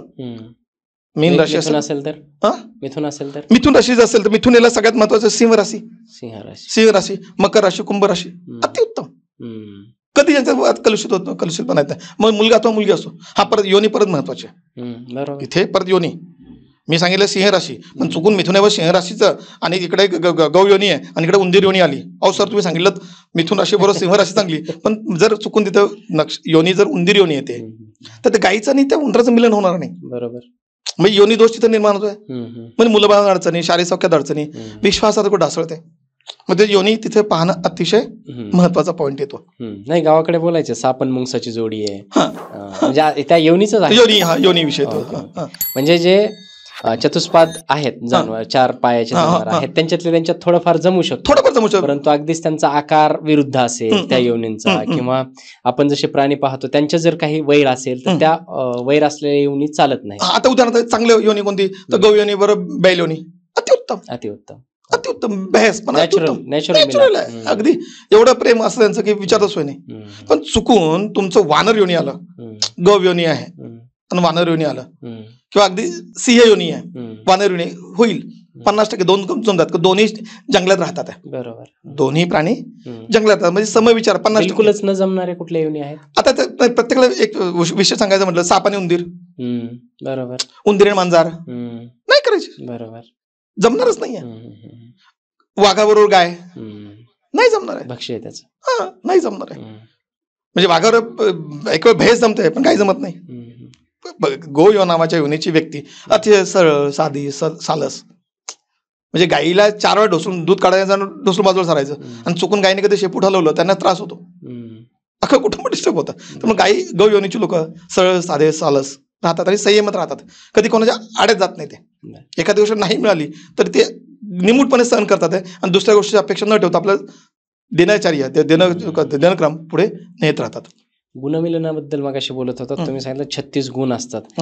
मी माझं लग्न होईपर्यंत तरी कदाचित हेच ऐकलं होतं की किती गुण जुळतात ते बघा. म्हणजे लग्न करण्यासाठी मला माझ्या लग्नापर्यंत जो फॅक्टर, आता हे पॉडकास्टच्या निमित्ताने बऱ्याच काही गोष्टी माहिती झाल्या, परंतु तोपर्यंत मला सांगितलं होतं की म्हणजे जे ऐकण्यात होतं तेच की त्यांचे किती गुण जुळतात ते बघा. आणि तुम्ही मगाशी सांगितलं की 36 पैकी 10 जरी जुळत असतील तरी लग्न करायचं मी हे करू. हे गुण काढले कसे जातात आणि म्हणजे यांचा याच्यामध्ये काय रोल आहे. आता बघा, आता इथं गण, राक्षस गण, मनुष्यगण, देवगण. आता गणाचे फार महत्व त्याची गरज नाही. गणाला फार महत्व त्याची गरज नाहीये. आता बटुक नावाचा प्रकार 7 गुण असतात. म्हणजे तुमच्या आता वंश कोणत्या वंशाचा आहे, तुमचं गोत्र, समाज संपलेला, समाजातली परिस्थिती बदललेली आहे. समाजातली परिस्थिती आज पण 15, 20, 25 वर्षा पाठीमागं, किंवा शास्त्र पुरातन शास्त्र आहे, ज्योतिषशास्त्र आजचं शास्त्र नाही, शेकडो हजारो वर्षाचा परंपरा आहे, ऋषीमुनींची परंपरा आहे. ह्या परंपरेमध्ये त्यावेळेला, म्हणजे आज जर तुमच्याच गावाकडे पाहायचं म्हटलं तर 40 वर्षा पाठीमागं, 50 वर्षा पाठीमागं जवळच्या जवळ लग्न होत होते. नात्यातलं नाही निघालं तर करतच नव्हतं. आणि तिथे जेनेटिक प्रॉब्लेम येऊ नये म्हणून ह्या बटुकचा विषय घेतला जात होता. आता बटुक तर घ्यायची गरज नाही. राक्षसगण लोक तामशी असतात, देवगुण साधं सलस असतात, काही गरज नाही. आज प्रत्येकाला आपलं मत मांडण्याचे निर्माण झालेलं आहे. त्यामुळे राक्षस गणाचे जे गुण आहेत ते आम्ही इग्नोर करतो. अगदी नाडी, एक नाडी असेल माझ्या याच्यामध्ये लिहिलेलं आहे, आम्ही एक नाडी असेल तरी आम्ही रक्तगट तपासायला पाहतो, रक्तगट एक असेल तरी लग्न करा सांगतो, कारण सायन्स फार प्रगत झाले, सायन्स पुढे गेले, काही त्याचा रोल नाही, फार मोठा रोल आहे. त्यामुळे ग्रहमैत्री म्हणजे विचार, योनिमय शारीरिक दृश्य एकनिष्ठता आणि गुरुबळ म्हणजे आर्थिक सुबत्ता, ह्या 3 गोष्टी अतिशय विवाहामध्ये पाहाव्यात. या 3 गोष्टींना तुम्ही खूप जास्त महत्व दिलं. प्रत्येकाने महत्व दिलं पाहिजे. जे तुमच्या मानसिक, शारीरिक, आर्थिकरित्या, मेंटली, फिजिकली, फायनान्शियल तुम्ही सपोर्ट स्टेबल असाल तर माझा विश्वास आहे मॅरिडला टिकणार, डिस्टर्ब होण्याची गरज नाही. आता काही ऍप आलेले आहेत मार्केटमध्ये ऍस्ट्रॉलॉजीशी रिलेटेड, काही नाव घेत नाही, परंतु त्यांच्या ऍड्स अशा असतात की तुम्ही फक्त तुमचं जन्मवेळ, जन्मतारीख आणि जन्माचं प्लेस हे द्या आणि आम्ही तुम्हाला सांगू की तुमचा पार्टनर, लाईफ पार्टनर, तो तुम्हाला कधी भेटणार आहे, तुमचं लग्न कधी होणार आहे, तो कुठल्या सेक्टरमध्ये नोकरी करत असेल, त्याची उंची काय, त्याचा रंग कसा, हे सगळं आम्ही सांगू. इतकं सगळं ज्योतिष सांगू शकतो. हे पहा ना, याच्यामध्ये आपल्याकडे ह्याच्यामध्ये 50 प्रश्न तुमच्या विचारात नाहीत. अच्छा, याच्यात पण दिलंय तुम्ही 50 प्रश्न आहेत. ह्या 50 प्रश्नांची लेखी उत्तर, म्हणजे 50 प्रश्न सगळ्यांच्या आयुष्यात येतील असं नाही. थोडक्यात प्रेक्षकांसाठी मी काही महत्वाचे प्रश्न वाचून दाखवतो याच्यात की माझा विवाह योग केव्हा आहे, विवाह कसा होईल, माझी पत्नी किंवा कुठल्या राशीची असेल, विवाहासाठी शुभ काळ कोणता, इव्हन त्याचा व्यवसाय काय, आर्थिक परिस्थिती कशी, पत्नीचं स्वतःचं घर असेल का, पत्नीचं रंग कसा असेल, स्वभाव कसा असेल, उंची कशी असेल. अरे बापरे, एवढं सगळं समजतं. हे म्हणजे कुठल्या जातीत होईल हे सुद्धा सांगितलं. माझ्या पती किंवा पत्नीला भाऊ बहीण किती असतील, माझ्या नशिबात संतान सुख आहे का, किती मुलं आणि किती मुली होतील, एवढं सगळं सांगू शकता तुम्ही? हे आम्ही छापलेले प्रश्न आहेत. म्हणजे आमच्याकडे ज्यावेळी समोरचा मनुष्य आमच्याकडे कोणी एखाद्या ज्योतिषाकडे जातो, तो मनुष्य अनोळखी असतो, अननोन व्यक्ती असतो. ते तुम्हाला एवढं सगळं आधीच तुम्हाला माहित पडतं हे प्रश्न आहेत. पण सगळे प्रश्न एखाद्या आयुष्यात येतात असं नाही बरं का. बरोबर, अर्थातच. हा, जे गरजेचे आहेत त्यांची सखोल उत्तर लेखी स्वरूपात उत्तर आपण देतो. लेखी स्वरूपात उत्तर आपण नक्की देतो. ग्रेट. म्हणजे ऍपवर काय मला माहित नाही, पण माझ्याकडे माझ्या व्यक्ती मला हेच विचारायचं आहे की आता इथं तुम्ही जे सांगितलं की माझ्या पतीची उंची किती असेल, हे कसं कळणार? म्हणजे तुमच्या पत्रिकेत उदाहरणार्थ तुमच्या पत्रिकेमध्ये मिथुन लग्नाची पत्रिका आहे, त्याची आहे कल्पना करा. किंवा मेष लग्नाची पत्रिका आहे, मिथुन घ्या. मिथुन राशी, ह्यांची 5 फूट 3 इंच 5 फूट 5 इंच पण उंची राहते. मिथुन लग्नवाला, आता तो मिथुन लग्न आणि तुळ राशी असेल तर रंगाने गोरा गोमटा किंवा निम गोरा गहू वर्ण तुमच्या रंगासारखा, आणि यांची उंची 5 फूट 5.5 फुटाची उंची जात नाही. हा तुळ राशी आणि वृषभ लग्न असेल तर 5.5-6 फूट. अंदाज तुमची राशीचा ठरलेला आहे. धनु राशी असेल, ही लोक रुबाबदार, ध्येयबोली उत्कृष्ट राहतात आहे. पण त्यांचं लग्न एक गोष्ट महत्व, व्यक्तिमत्व. प्रथम स्थानात लग्न स्थान म्हणतात, लग्न स्थानातून तुमचं व्यक्तिमत्व पाहिलं तुमची राशी. राशीमध्ये एकाच राशीमध्ये 3 नक्षत्र येतात आहे. एकाच राशीमध्ये 2.25 नक्षत्र असतात, मग 3 नक्षत्र पाहतो जे मेष तर पाहतोय. तर एका राशीमध्ये 3 नक्षत्र आल्यामुळे एकाच राशीचे 3 नक्षत्रांच्या मुळे ही त्याच्यामध्ये वर्णभेद रंगभेद होतो. वा, हे माझ्यासाठी फारच नवीन आहे आणि प्रेक्षकांसाठी म्हणजे शॉकिंग आहे. हे एवढं सगळं जर कुंडली पाहून कळत असेल, हे कसं काय कळतं की माझा विवाह जातीत होणार आहे की जातीच्या बाहेर? तुमच्या पत्रिकेत जर तुमचा शुक्र नीच राशीत असेल तर जातीच्या बाहेर. तुमच्या पत्रिकेत शुक्र जर रवी सोबत असलं 100% जातीच्या बाहेर. बरं, सिंपल. फार रॉकेट सायन्स त्यात काहीच नाही. त्यात मोठं कोणतंही रॉकेट. मला परत विचारायला आवडेल की अॅक्युरेसी काय आहे याची? 10 ते 8 लोकांचे बरोबर होतील. बर, हा, 10 ते 8 शब्दाचा अर्थ. नीचभंग नावाचा योग, नीचभंगाचा शब्दशः अर्थ नियतीला मान्य नाही अशी घटना. आता शुक्रासोबत म्हणजे शुक्र लग्नाचा विषय झाला म्हणून शुक्राला हायलाइट करतोय. कोणत्या पत्रिकेत जर शुक्र निचेत असेल, म्हणजे रवी निचेचा आहे, गुरु निचेचा आहे, मंगळ आहे, शनी आहे, अन्य, तर तो ती फल देणार आहे. आणि तो समजा लाभात असेल, तो कर्मस्थानात असेल तर कर्मस्थानाच्या दृष्टीने कर्म चुकतात त्यांचे, चुकीचे कामं त्यांचे होतात, त्यांच्या हातून चांगली कामं होत नाहीत. तो जर लग्नस्थानात असेल तर कुठेतरी स्किन डिसीज त्याला होतात आहे. तो जर शुक्र नावाचा ग्रह लग्नस्थानात नीच राशीत आहे तर अशा लोकांना त्वचेचे विकार होतात. मग तिथं मोठं रॉकेट सायन्स आहे. म्हणजे तुम्ही आता आमचा कोर्स करतो, मी आज पुस्तकं घेऊन 14 पुस्तकं आमच्या आहेत. आमच्याकडे कोर्स आम्ही शिकवतो.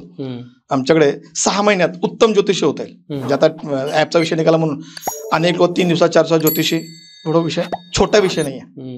नाही, खूपच वास्ट आहे. 3 दिवसात 8 दिवसात 6 महिन्यात ज्योतिष होण्यासारखा ज्योतिष विषय नाहीये. ह्याच्यामध्ये काही कोटी प्रश्न निर्माण होतात आणि त्याचे संगतीत पाहतो. म्हणजे 12 स्थानं, 9 राशी, 27 नक्षत्रांचे परत चरण वगैरे वगैरे, त्यांच्या पर अवस्था, बरं प्रत्येक कॉम्बिनेशन करत गेला काय कोटी प्रश्न निर्माण होतात, काय कोटी तुमच्या कोडिंग निर्माण होईल. आणि तेवढं सोपं नाही तेवढं. त्यामुळे 2 ते 4 आमच्याकडे 6 महिने ते वर्षभरात उत्तम प्रतीचा ज्योतिष होतो. आमच्याकडे ज्योतिष होतो तो स्वतःच्या हस्ताक्षराने जवळजवळ 400 पानं लिहून काढतो. A4 साईजची. किती? 400 पानं लिहायला एवढा वेळ लागेल तेव्हा तो ज्योतिष होईल. ते लगभग परीक्षा आहे ती. हा, ती परीक्षा स्वाध्याय आहेत, प्रश्नोत्तर आहे सगळं. ती तशावर आम्ही शिकवतो. पुस्तक आणले ना, नाहीतर मी मला दाखवले असते. आमच्या कोर्सची पुस्तकं 14 पुस्तकं आमची लिखित पुस्तकं आहेत A4 साईजची. एक थोडा इंटरेस्टिंग प्रश्न आहे. हे सगळे प्रश्न विचारत असतील तुम्हाला लोक. आता तुम्ही स्वतःहूनच सांगताय की हे विचारा. म्हणजे आता माझ्या मनात हे प्रश्न नव्हते, परंतु तुमचं हे पत्रिका माझ्या हातात आल्याच्या नंतर मला हे फार कौतुक वाटायला लागलं की आता मी सरळच विचारेल की माझ्या पतीला किंवा पत्नीला भाऊ बहीण किती असतील, माझ्या नशिबात संतान सुख आहे का. परत पुढे तुम्ही हे लिहिलंय की मला मुले आणि मुली किती होती. आता इथे उदाहरणार्थ इथे शेवटचा पान असा पत्रिका आहे, पत्रिका. आता हा चार्ट आहे, हा विशिष्ट चार्ट आहे. आता एकदा मुला सांगतात मला बहीण किंवा भाऊ किती, त्याचं तृतीय स्थान जर पाहतोय, बरोबर, तिसऱ्या स्थानात बहीण भावंड सुख पाहतो, हे स्थान पाहतो. Simple logic. ते 2 ग्रह बसलेत तर 2 भाऊ असतील किंवा भाग्यात, त्याच्यात भाग्यस्थान दृष्टी पडते 2 ग्रहांची. इथून 2 ग्रह पाहता येत आहे तर 2 भाऊ किंवा बहीण असतील. एकच पाहतोय, एक असेल, एकही पाहत नाहीये, एकही नसेल. बरं, इथे मग पापग्रह आहेत. इथे उदाहरणार्थ इथे शनी नावाचा ग्रह आहे आणि इथे चंद्र नावाचा ग्रह आहे. एक बहीण एक भाऊ असेल, पण एकावर जमेल एकावर जमणार नाही. अच्छा. त्या व्यक्तीचं एकाबरोबर जमेल का जमणार नाही, सिंपल लॉजिक. त्यामुळे इथे रॉकेट सायन्स आत्महत्या तुमचं अध्ययन, हे तुमचा सगळं अभ्यास, शास्त्र आहे. हा तुमचा अभ्यास, तुमच्या डेली रुटीन लाईफ किती कशी आहे ह्यातून कळते. एखाद्या बाजून कर्ज आहे, कर्ज केव्हा फिटेल, आमच्याकडे तो विषय आर्थिक सोबत बिचारे गांजलेले अडचणी लोक आहेत, कर्जबाजारीपणा असतात, दिवसाचं कर्ज वाढतं. त्याच्या वेळ असताना समजा गुरुचं दृष्टी इथे आहे, गुरु इथे बसलाय, कारण इथे चांडाळचा योग आहे, म्हणजे गुरुसोबत केतू किंवा गुरुसोबत राहू आला तर चांडाळ योग निर्माण होतो. तर अर्थात नेहमी आयुष्यात माणूस कर्जबाजारीपणा राहतो, म्हणजे किती पैसे कमवलं तर त्याला नेहमी बुडत्याच्या बॅग खोलत अशी स्थिती होते. अशा केसेसमध्ये अशा लोकांनी घाबरून जायचं नाही. आता काय झालंय, माझ्या डोक्यात खूप सारे प्रश्न यायला लागलेत, परंतु आता आपला विषय विवाह आहे, आपण त्या विवाहावरती येऊया. कारण मला खूप सारे प्रश्न, कारण की तुम्ही खूप कुतूहल वाढवलेलं आहे या सगळ्या गोष्टीचं. ठीक आहे, आपण विवाहावरती येऊयात. विवाह, आता फॉर एक्झाम्पल हे आपण सगळं पाहिलं, कुंडली वगैरे तुम्ही जसं सांगितलं तेवढे सगळे प्रश्न विचारले. आपण मगाशी डिस्कस केलंय की तुमची दोघांची कुंडली पाहून तुमचं लग्न टिकणार आहे की नाही हे सुद्धा आपण सांगतो, संतान किती होणार आहे हे सांगतो, त्यांच्या आयुष्यामध्ये आर्थिक सोबतता कशी असेल हे सुद्धा सांगतो. माझ्या किंवा मला खूप वर्षापासून पडलेला किंवा खूप लोकांना प्रश्न पडलेला असेल की आता समजा विवाह जेव्हा जमतो तेव्हा विवाहाची एक वेळ असते, ती वेळ कशी काय काढतात? म्हणजे ती वेळ खूप अशी म्हणजे 12:45 1:52 अशा पद्धतीची असते, ती कशी काय काढतात? आता विवाहासाठी एखादं पुनर्सुनाव नक्षत्र, एखाद्या विषयात नक्षत्र बोलतो, एखादं नक्षत्र पुनर्सुनावचं नक्षत्र गुरुचं नक्षत्र लग्नासाठी उत्तम. आता गुरुचं नक्षत्र त्याविषयी उदाहरण, त्याविषयी आहे रविवार आहे, कल्पना कर. तर रविवारच्या दिवशी राहू नावाचा काळ संध्याकाळी 4:30 ते 6 राहू काळ आहे, त्यावेळी गुलित काळ असतो, यमघट काळ असतो. हे काळांची त्या दिवसाचा काळ पाहिला जातात. आणि कोणता जो मुलगा तर मुलगी लग्न करायचं आहे त्यांची राशी कोणत्या आहेत आणि त्या राशीला पूरक स्थिती काय आहे. उदाहरणार्थ आम्ही दुपारच्या जन्मवेळ आता जनरली 12:30 किंवा 1ची वेळ काढली जाते, 12:45. तर तो 2.25 तासाचा जो शुभ काळ असतो, त्या 2.25 तासामध्ये उदाहरणार्थ 11:50 ते पुढे 2.25 तास, 11:50 3:45 पर्यंत तो लग्न काळ आहे. तर आम्ही सांगतो 1:15 लग्न करा. मग त्याच्या अगोदर सुवर्ण मध्य, म्हणजे अगोदर 1 तासभर लग्न झालं तरी चालतंय, किंवा अनेक आता वरातीत घोडा गेला, नवर नाचायला लागला, त्याचे मित्र कौशास्त्र काय असतील ते तासभर नाचायला लागले तर फार मोठा फरक पडत नाही.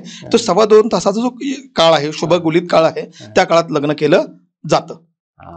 त्यामुळे अनेक होतात आमचं तासभर लग्न, एकाचं लग्न वेळेत लागत नाही. तोच प्रश्न होता, नाही त्याचा अडचण नाही, वेळेत लागत नाही. गंमत त्याच्यामध्ये अशी आहे की तो 2.25 तासाचा जो काळ आहे, शुभ काळ आहे, तो काळ फॉलो केला. प्रत्येक ज्योतिष काढतो. आता तिथं प्रश्न प्रत्येक होता, आता कोणता ज्योतिष आहे, आता तिथे शेवटचा सुवर्णमध्ये साधतोय का शेवट साधतोय माहित नाही. एखादा शेवटचा काळ काढला तर तिथे त्या वेळेला अनेकदा पाहतो. ह्याच्यामध्ये मी माझ्या अध्ययनात पाठीमागच्या 25 वर्षा कारकिर्दीमध्ये लक्षात आलं की सगळं पत्रिका जमते, पंचमनात प्रॉब्लेम नाही, लग्नस्थानात प्रॉब्लेम नाही, आणि तरी याचं लग्न डिवोर्स पर्यंत केस आले. हो, मग आम्ही त्यावेळी त्या लग्न भाव कोणत्या तारखेला झालं, लग्नाच्या तारखेच्या वेळी शुभ काळ कोणता, लग्नाच्या 12:30 वाजवले का तुझ्या, हे पाहिलं जातं. त्यावेळेला खरंच अशा वेळेला काढीव मुहूर्त काढलेला असतो, आणि काढीव मुहूर्तामध्ये ह्यांच्या लग्नामध्ये किंवा लग्न टिकण्यामध्ये कुठेतरी वाताहत होतेच होते. पण 100 त्या योगामध्ये नाही झालं तर योग्य काळात तर इतका मोठा फटका पडतो. आणि प्रत्येकाने लग्नाचा मुहूर्त, लग्नाची योग्य वेळ पाहूनच करावं. उदाहरणार्थ शुक्र अस्तांगत असेल, म्हणजे गुरुचं असतंय, शुक्राचं असतंय, लग्न करू नका. या सर्व गोष्टीला न मानणारे लोक काही मुहूर्त वगैरे काढत नाही, ते त्यांच्या ज्या सवलतीप्रमाणे रविवारची वेळ, मित्रांना कधी वेळ, नातेवाईकांना कधी वेळ, त्या वेळेत करतात. आजकाल लग्न करतात. ह्या लग्नांमध्ये टिकण्याचं प्रमाण फक्त 20%, 10 मध्ये 2 लग्न टिकतात. 10 मध्ये 2 लग्न टिकतात, 80% लग्न टिकत नाहीत. मग अशा आपला ऑफलाईन तुमचा विषय झाला की पुण्या मुंबईला डिवोर्सचं प्रमाण का झालंय, ह्याच कारणामुळे झालेलं आहे. त्याच्यावरच येणार आहे मी आता. पुण्या मुंबईला की आज 10 ते 8 लग्न मोडतायत का, योग्य वेळेला मुहूर्त काढला नाही, रविवारचा दिवस सुट्टी पाहिजे, मुलीला कामावरून सुट्टी नाही, मुलाला कामावरून सुट्टी नाही, दोघांचा टाइम मॅच होता आयटीत कामाला असल्यामुळे, म्हणून डिवोर्सचं कारण वाढतं तिथं. तुम्ही लग्नाला महत्व देत नाहीये, हिंदू धर्माच्या तुमच्या कुलदेवतेला महत्व देत नाही, तुमच्या रस्मा ज्या परंपरा आहेत त्याला महत्व देत नाही. आजकाल तर 3-3 दिवसाचं वेडिंग लग्नाचं चालू आहे, म्हणजे तो चक्क इव्हेंट झालेला आहे. मेहंदी, संगीत नाही पूर्वी होत होतं, पण त्याला प्रथा होती. ते प्रथा होती त्याला, आता प्रथा नाही. आता हे थोडंसं वेस्टर्नाइज केलंय सगळ्या गोष्टी. तर त्या गोष्टी कुठेतरी मुहूर्ताला मारक ठरतात, आणि अशाच लोकांचे डिवोर्स होतात बरं का. ज्याने लग्नावर जास्त खर्च केलाय अशाच लोकांचे डिवोर्स पर्यंत केसेस गेलेले आहेत. उदाहरणार्थ पुण्यात मागच्या काही दिवसांपूर्वी आपण पुण्यातलं 2 उदाहरणं पाहिलेत लग्नाची, ज्या मुलीवरच्या जीवावर बेतलं.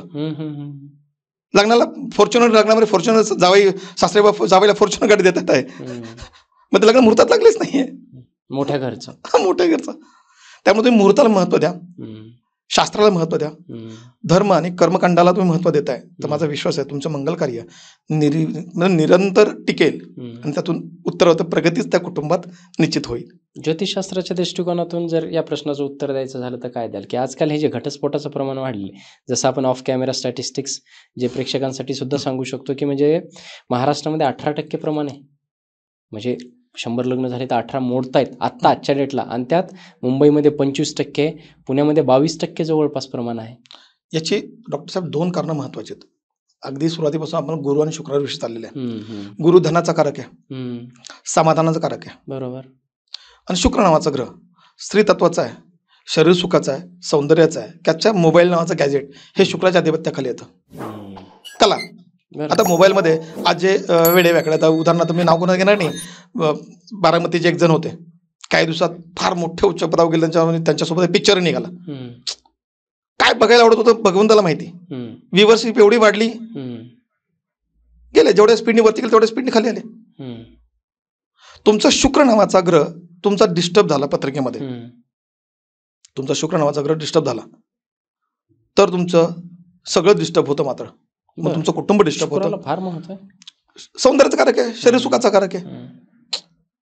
आणि थोडक्यात इल्युजन म्हणू शकतो आजच्या समाजासाठीचं ते. हो. आणि जर तुमचा गुरु म्हणजे पैसा, समाधान नाही, पैसे मागे लागलात, नवरा बायकोला वेळ देत नाही, बायको नवऱ्याला वेळ देत आहे, दोघे नोकरी करतात आहे, ऑफिसमध्ये 8 तास घालवतात, जायला यायला 1 तास, संध्याकाळी घरात स्वयंपाकाला सकाळ संध्याकाळी 1-2 तास झोपले, विषय संपला. म्हणजे मुंबईकरांची चाकरमाने मुंबईकरांना म्हणतो, आयुष्यातला कसे दिवस त्यांच्या आयुष्यात निघून जाते ह्यांना कळत नाही. वर्ष संपले. मागच्या वर्षी गणपती गेला तर गणपती तोंडावर आले. ही स्थिती आहे आणि त्यांना चाकरमाने म्हणतात मुंबईकरांना. तर मुंबईच्या आयुष्यामध्ये ही डिवोर्सचं प्रमाण, तिथे वेळ कोणाला देण्यासाठी वेळ नाही आहे. खरं. आणि म्हणून गुरुबळ त्यांचं नसल्यामुळे, समाधान वृत्ती नसल्यामुळे, गरजेपुरता पैसा कुटुंबात नसल्यामुळे, गरजेपुरतं शारीरिक सुख मिळत नसल्यामुळे, किंवा कुठे चुकून पाय घसरल्यामुळे डिवोर्स होतात. दुसरं मोठं काही कारण नाही. आता तुम्ही म्हणाल की पूर्वी शुक्र तसा होता. हो, पूर्वी शुक्र होता, पण समजून सांगणारे गुरुवर्य आपल्या घरात होते. आजी आजोबा काका मामा चुलते. गुरुबळ वाढत होतं. हा, गुरुबळ होतं. काका मामा चुलते होते आपल्याला समजवायला. घरातले ज्येष्ठ आपल्या होते, आजी आजोबा आपल्याला समजून घ्यायला होते.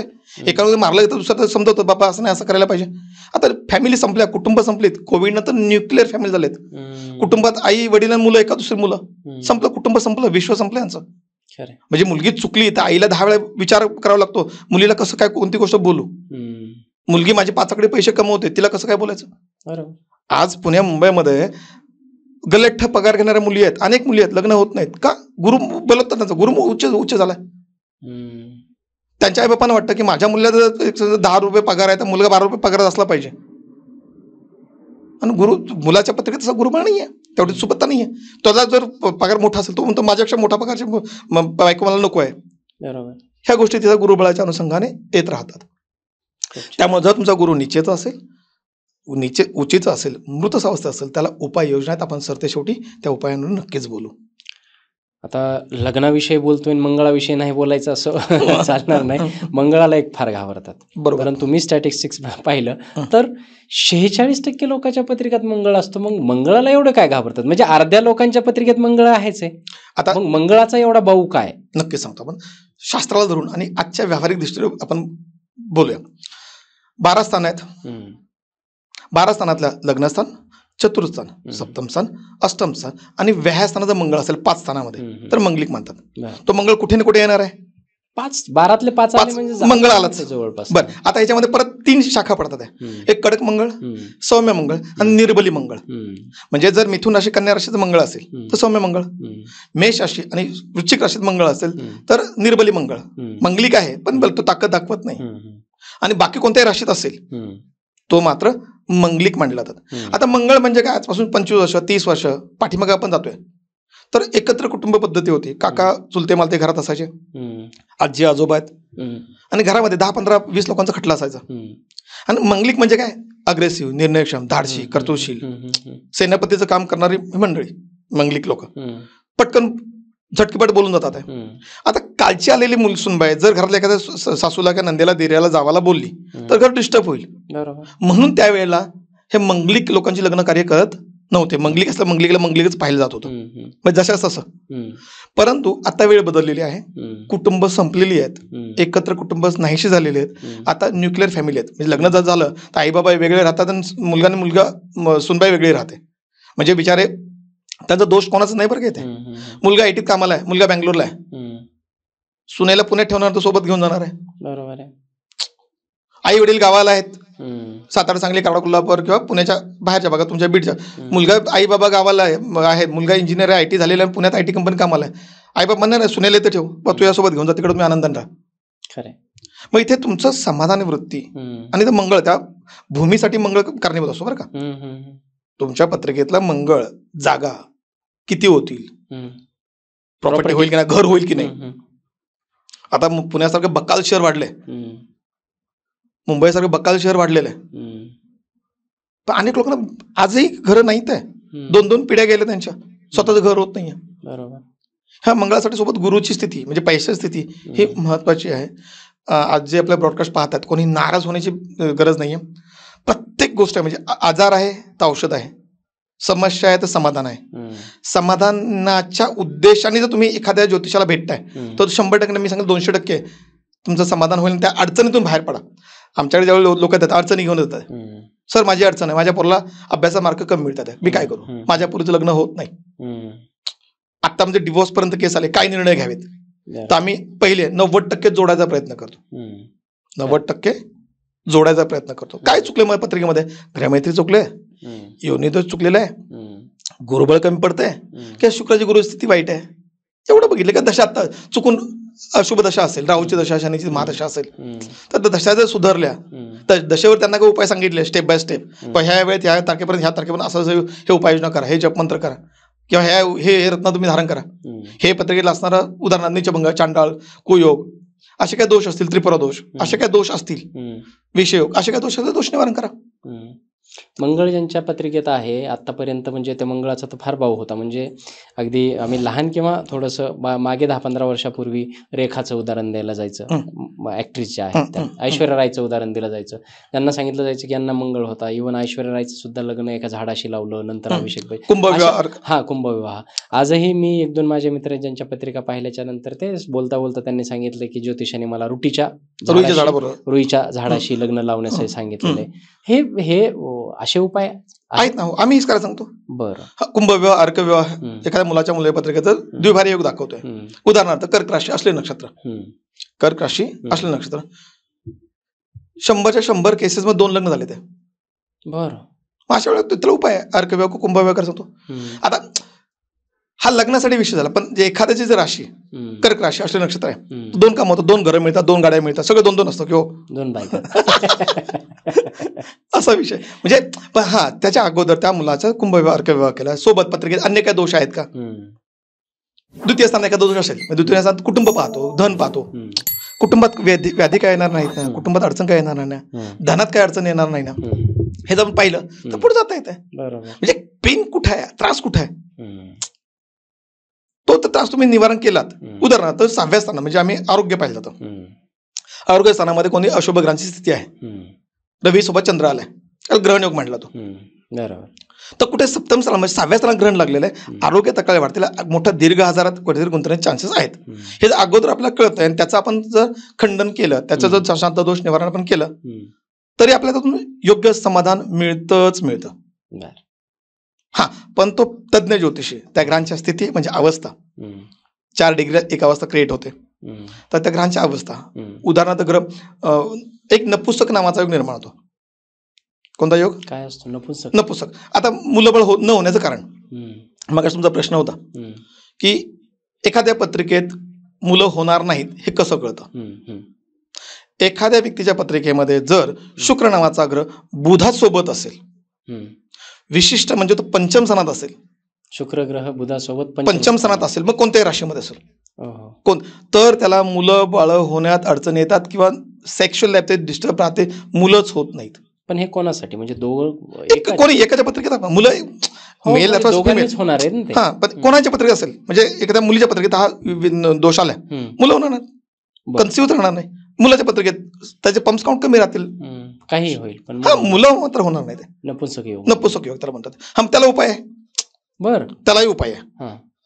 म्हणजे मेडिकल सायन्समध्ये त्याला मग काय औषधं आहेत, ही औषधं खा बाबा, ह्या गोष्टी कमी होतात, ह्या गोष्टी वाढवतात, ही औषधं आहेत, तुम्ही कोर्स करा. ज्योतिषशास्त्रात काय उपाय? ह्याला उपाय ह्याचे शांत करायचे. ह्याला नपुंसक योग शांत म्हणतात. बुधाचा शुक्राचा संकल्प घेऊन जर तुम्ही आहुत्या देऊन जर अग्नी स्वाहा करताय, म्हणजे होम हवन करून पूजा करून घेताय, तर अशांना केसेस मुलं झालेले पाहिलेत आम्ही. तुमच्याकडे आहेत. आलेले? हो हो. म्हणजे एक ठोस मग सांगायचं म्हटलं तर कोणत्या ग्रामाला होत नाही. हा नपुंसक नावाचा योग आहे. वा. होत नाही. उपायावरती आलोय आणि शेवटच्याच सेशन मध्ये आहोत आपण. तर मला असं वाटतं की आपण सुरुवातीपासून एक एक एक एक उपाय घेऊयात.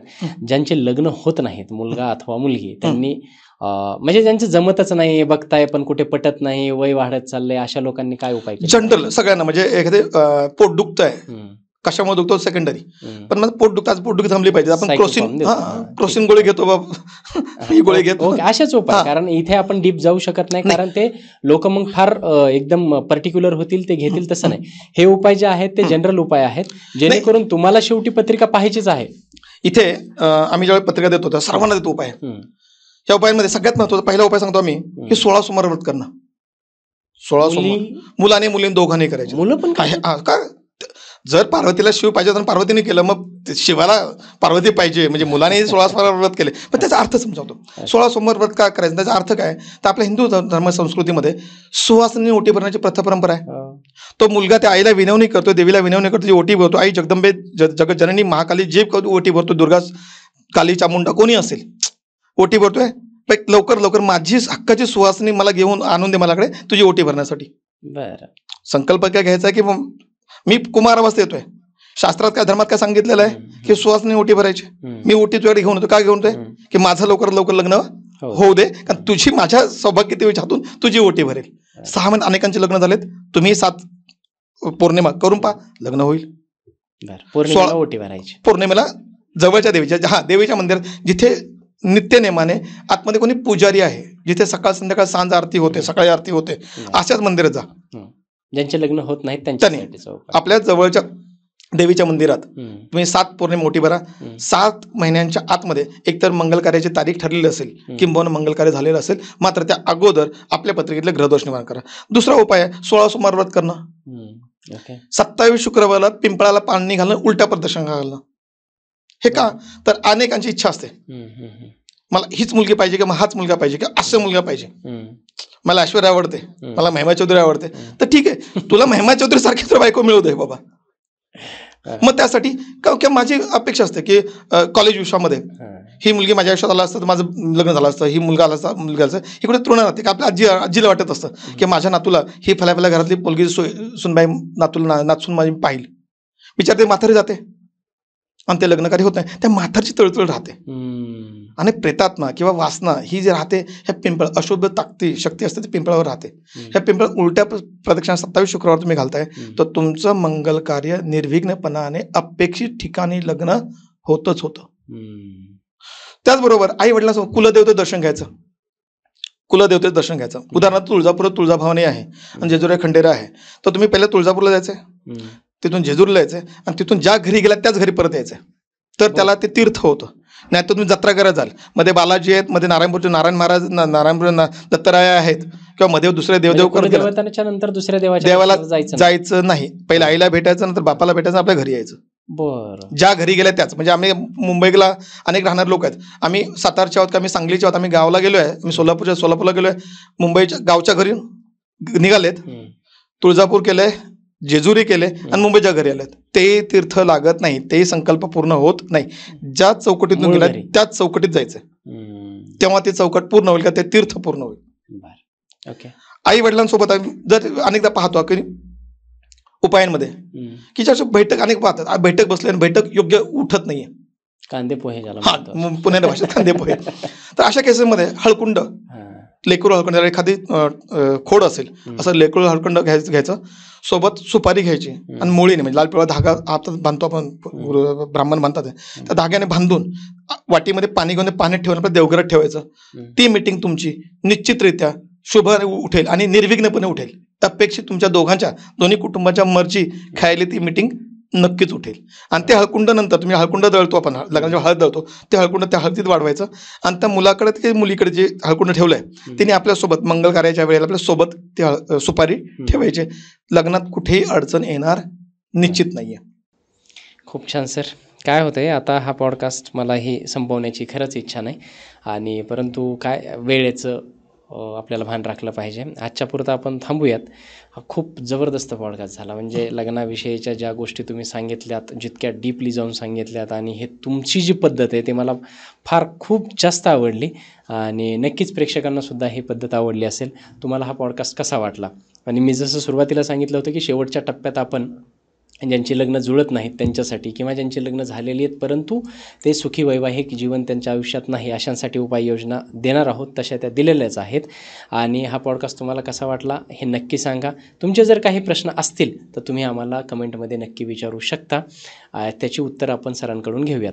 हा पहिला पॉडकास्ट आहे परंतु शेवटचा नाही याची मला खात्री आहे. कारण सरांकडे जे काही नॉलेज आहे त्याने मी आत्तापर्यंत तरी समाधानी झालो नाही. आणि हा जर पॉडकास्ट खूप जास्त चालला, तुम्ही सर्वांनी जर काही प्रश्न विचारले तर मी सरांना पुन्हा विनंती करेन या मंचावरती येण्याची, पुन्हा पॉडकास्ट करण्याची. सर काही सांगायचं आहे तुम्हाला आवर्जून प्रेक्षकांसाठी किंवा आम्हाला? 2 गोष्टी नक्कीच सांगेल. पत्रिका पाहते वेळेला विशेष म्हणजे लग्नासाठी पत्रिका पाहावी. आर्थिक असेल, तुमच्या शिक्षण असेल, करिअर असेल, यासाठी पत्रिका तुम्ही पाहावीच हवी. विशेष म्हणजे लग्नासाठी पत्रिका पाहिजे तर तुम्ही त्या कुंडलीचा गुणांचा भाव करू नका. कुंडलीतली 4च महत्त्वाची स्थानं म्हणजे लग्नस्थान, पंचम स्थान, सप्तम स्थान आणि भाग्यस्थान, कर्मस्थान, ह्या 4 ते 5 स्थानांचा महत्त्वाचा विचार करावा. दुसरी गोष्ट, पत्रिकेत लग्नाच्या अगोदर असणारा मंगळ वगैरे अशा काही दोष आहेत, नीचभंग योग, कुयोग, चांडाळ दोष, ग्रहण, अशा काही किरकोळ दोष असेल निवारण करून पुढे जात जा. कारण नंतर निवारण करताय. उदाहरणार्थ एखादा त्रिपाद दोष आहे किंवा पत्रिकेत कालसर्प दोष आहे, तो तुमच्या लग्नाच्या अगोदर तुम्ही शांत दोष नाही केलं तर तो मात्र पुढच्या पिढीला तुमच्या मुलाच्या पत्रिकेत नक्कीच येणार आहे. त्यामुळे तसं तर आधी खंडन करताय तर पुढच्या पत्रिकेत येत नाही. हा 25 वर्षातला अनुभवानं सांगतोय. ज्यांची लग्न करायची आहेत, आता विशेष म्हणजे मुलाचं लग्न होत नाहीये तर ते आमच्याकडून घ्यायला पाहिजे असं काही नाही आहे. मुलाच्या विवाहाचं यंत्र म्हणजे लक्ष्मीनारायण यंत्राचं पूजन आई बाबांनी करावं.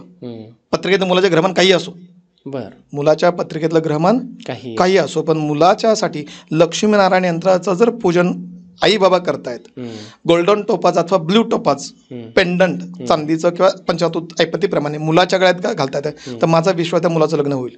तर मुलीच्या लग्नासाठी कात्यायन देवीचं यंत्र आई वडील पूजा करतायत, मुलीचं ग्रहमान काही असो आणि गोल्डन टोपाज किंवा ब्ल्यू टोपाज मुलगी धारण करते तर तिचे लग्न कार्य 3 महिने, 4 महिने, 6 महिन्यात होईल. वेळ लग्नाचा मुहूर्त असो, ते लग्नाची तिथी असो किंवा काय म्हणतात लग्नाचा योग असो, काही गरजेचा नाहीये. एवढं नक्कीच परिणामकारक आहे. आहेत ना. कात्यादेवीचं मंदिर कोल्हापूर करवेरीच्या इथे एकच मंदिर आहे आणि लक्ष्मीनारायणचं मंदिर पाहतात तर अनेक ठिकाणी मिळतील. एक विशिष्ट यंत्र मिळतं बाजारात, कुठून घ्या, योग्य ब्राह्मणांकडून त्याचं अनुष्ठान करून घ्या, सिद्ध करून घ्या आणि आपण पूजन करा. जे आनंदजीकडून घेतलं पाहिजे मध्ये फायदा होईल असं काही गरजेचं नक्कीच नाहीये. हा मात्र फायदा मात्र नक्कीच होईल. फायदा मात्र नक्कीच होईल. Okay, thank you so much sir. खूप सारे उपाय सांगितलेले आहेत आणि प्रत्येकाला त्याचा फायदा होईलच, परंतु हे उपाय जनरल असतात हे सर्वांनी लक्षात घेतलं पाहिजे. कारण त्याचे जे काही डीप कुंडलीमध्ये जे काही योग, ग्रह, दोष, नक्षत्र हे सगळं असतं ना, ते पाहिल्याच्या नंतर निर्णय घ्यावा असं माझं प्रांजळ मत आहे. आणि कुठलीही समस्या असेल किंवा लग्न कार्य करायचं असेल, इतर कुठल्या समस्या असतील, जर सरांसोबत तुम्हाला कनेक्ट करायचं असेल तर त्या सरांच्या संपूर्ण कॉन्टॅक्ट डिटेल्स आपण डिस्क्रिप्शनमध्ये देतच आहोत. तुम्ही त्यांच्यापर्यंत पोहोचू शकता. सरांचं नॉलेज किती वास्ट आहे हे मला समजलं, तुम्हालाही समजलंच असेल. पुढेही आपण कुठल्या, आज विवाहावरती बोलले, कुठे करिअर, मनी, या सगळ्या विषयांवरती आपण पुढे पॉडकास्ट नक्की सरांसोबत करूयात. तुम्हाला कुठल्या विषयावरती ऐकायला आवडेल हे सुद्धा सांगा. इव्हन दो या मंचावरती तुम्हाला कुठले गेस्ट किंवा कुठल्या विषयावरचे पॉडकास्ट बघायला आवडतील हे सुद्धा तुम्ही आम्हाला कमेंट करून सांगू शकता. तोपर्यंत तुम्हा सर्वांचं प्रेम असंच राहू द्या. सर, कसं वाटलं तुम्हाला इथे येऊन? आनंद, मनासारखं चांगला बरोबर झाला, गप्पा आज चांगल्या नक्की झाल्या. Thank you so much sir. Thank you so much. Thank you.